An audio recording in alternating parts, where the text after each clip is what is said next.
Hello there. I'm Robert. And I'm Vanessa. And we are late to the party, and it's another pandemic edition of Better Late Than Never. This one a little crazier, a little more time travel involved. Terry Gilliam, he's always got a certain style when it comes to his films.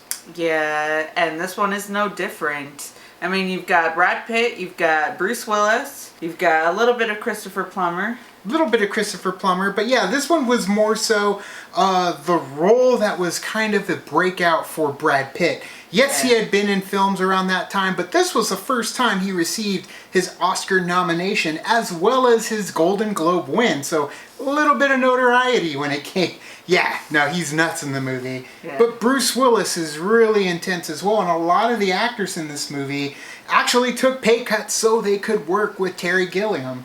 And this movie, 1995's 12 Monkeys, I was very late to watching this movie growing up. Yeah, I didn't end up, I remember it being something that my older uncles were talking about, but I never really put my ear to the ground to find out what it was. And wow, it hits home now when it comes to the crazy pandemic that wiped out everybody in the world. And makes you wonder if there's somebody going around right now trying to find out who did it. All those memes about the time travelers coming back, and they're like, "What year is it? 2020." Oh, and they all make the faces later. They fade out. But let's take a look at the original trailer for 12 Monkeys now.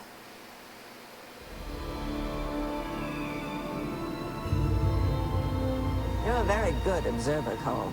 We have a very advanced program, something very different. An opportunity to reduce your sentence considerably. And possibly play an important role in returning the human race to the surface of the Earth. No license, no points, no warrants. But he took on 5 cops like he was zested to the eyeballs. What year is this? What year do you think it is? 1996. That's the future, James. Do you think you're living in the future? I'm simply trying to gather information to help the people in the present trace the path of the virus. We're not in the present now. This is a place for crazy people. I'm not saying you're not mentally ill. For all I know, you're crazy as a loon. The army of 12 monkeys are the ones that spread the virus. Monkeys. He's been living in a meticulously constructed fantasy world, and that world is starting to disintegrate. You haven't become addicted to that dying world? No, sir. He needs help. I think I'm crazy when people start dying next month. I don't belong here. You're here because it's just I know some things that you don't know. Yes, my son. You sent me to the wrong year. You're certain of that? Science ain't an exact science. You had a bullet from World War I in your leg, James. How did it get there? I don't know. You're a trained psychiatrist. You know the difference between what's real and what's not. You said that I had delusions. You said you could explain. I'm trying to. I want the future to be unknown. I can help you. Get you out. So animated. Hide from him. Don't even try. We're all monkeys. The thing mutates. We live underground. They're watching you. I just want to do my part to get us back on top in charge of the planet.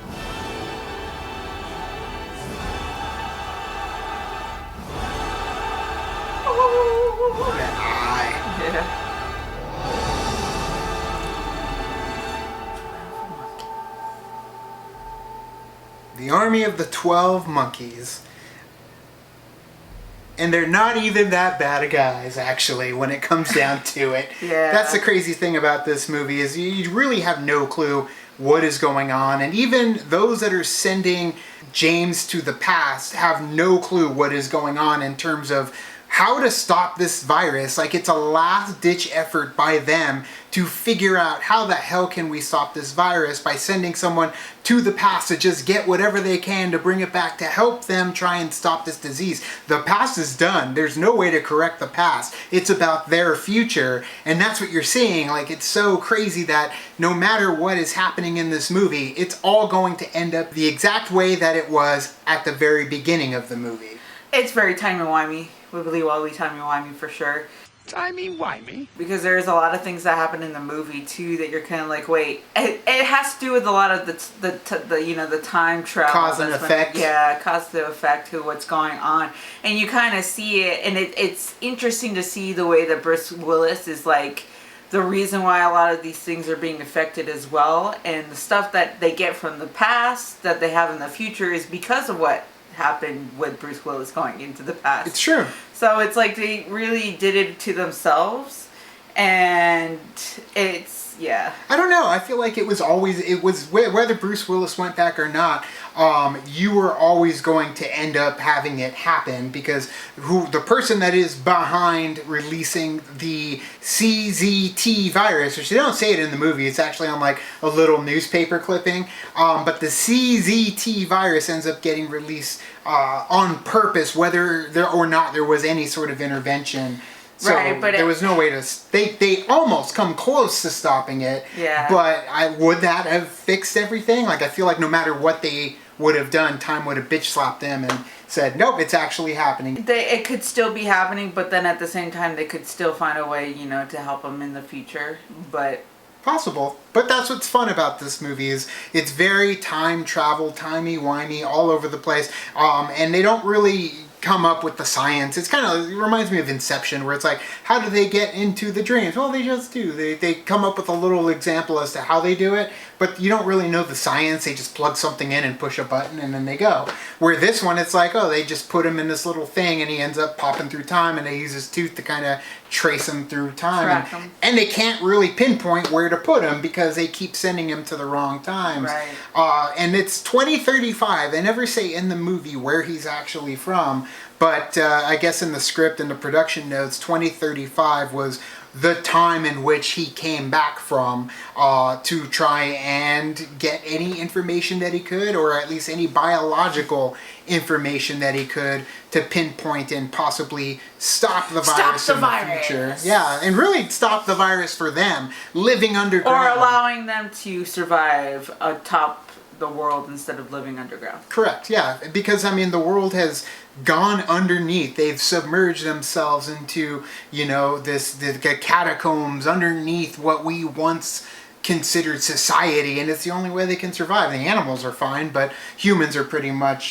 trying to avoid the virus at all costs. Yes. Now, I like this movie too because of the character that Brad Pitt plays. He is so over the top, so maniacal, so crazy. Just the things that he says and the tantrums and the rants that he goes on are so beautifully done. And seeing him done by Brad Pitt back then, and knowing that he ended up getting accolades. Like, there were only 2 things nominated for this movie, and it was Brad Pitt and the costume design.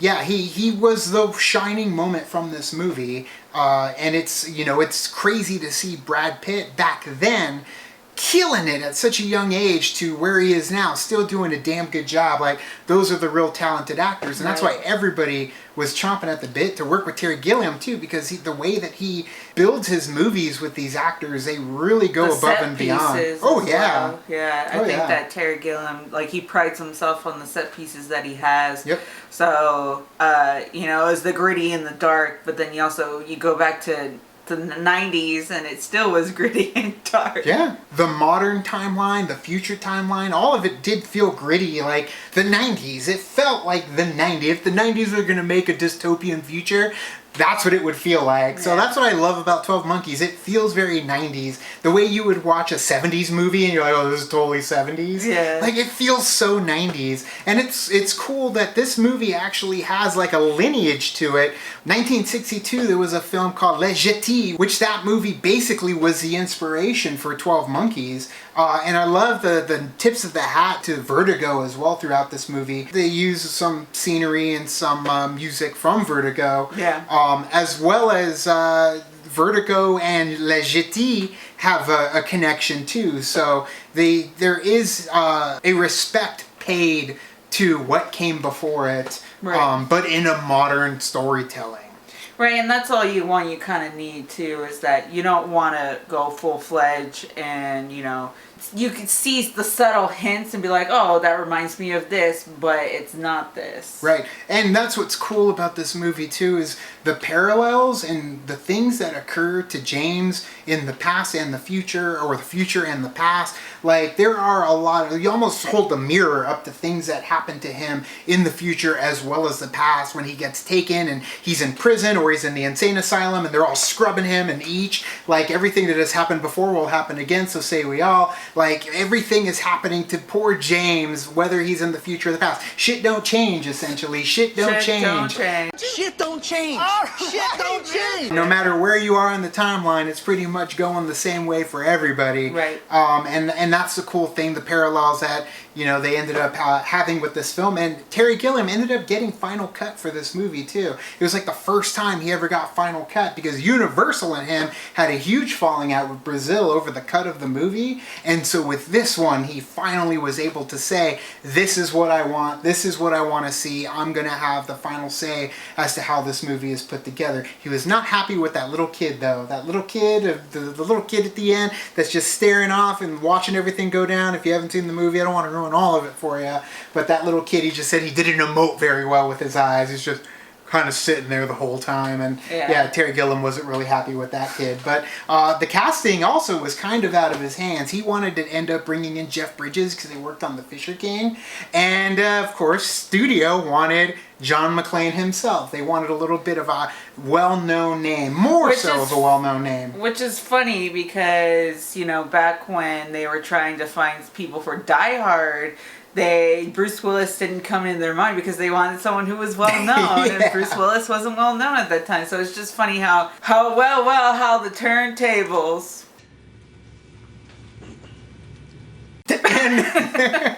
And yeah, and that's cool. That's so, like, basically Bruce Willis worked for free for this movie, and it wasn't until after it was released did he make money on it, because of the pay cuts that everybody had to take to be able to do this movie. And really, it came down to budget. Like, they turned everything that they could find into that futuristic dystopian Frenzel lenses. I mean, it's cool how Terry Gilliam ends up seeing his vision of a dystopian future. He did it once again too, many years later, with Christoph Waltz and the Zero Theorem. Very similar futures in the sense of style. Futuristic and stuff, yeah. Yep. But it's a fun movie. They even made a show after it. I ended up watching the first episode. I didn't really get into it. I do kind of want to watch it now, having watched 12 Monkeys for Better Late Than Never, to refresh my memory. I have seen it many times. But when it comes to 12 Monkeys, what did you guys think of it? Let us know down in the comments below. Did you watch the show? Is it anything good that we should actually check out?